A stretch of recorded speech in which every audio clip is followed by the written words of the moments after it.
Several popular television dramas have given us all a good idea of what life is like in a hospital emergency room.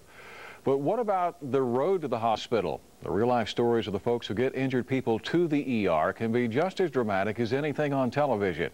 And as Bart Bessel shows us in part one of a special 6 News report, sometimes they don't even use the roads. It is a service most of us would just as soon never have to use. But for those who have depended on Halo Flight to get them to the hospital just in the nick of time, it's a service many of them couldn't have lived without.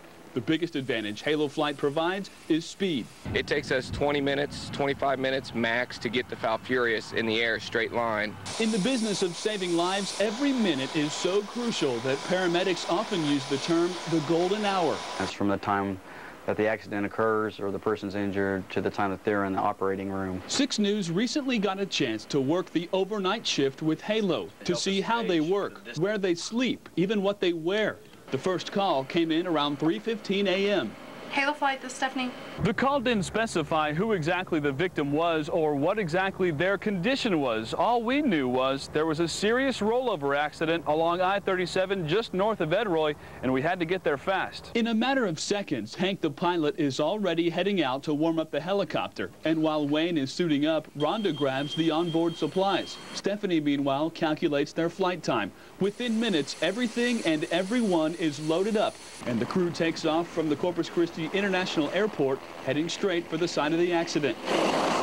But as they draw closer, they encounter a serious problem. A layer of ground fog has made landing impossible. Luckily, the crew spots an alternate site a few miles south. Flight from Roger. They advise they could probably meet them in Edroy, but it's going to have to be pretty quick because the ground fog's accumulating rapidly. An ambulance is already treating the patient at the scene, and minutes after landing, he's ready to be loaded on the chopper and taken away. During the flight to the hospital, the crew's life-saving work continues. The flight paramedics help the man breathe, they give him medication, and monitor his vital signs. Well within the golden hour, they land at Krista Spahn Memorial, and with still undetermined injuries, the patient is rolled inside to be treated further.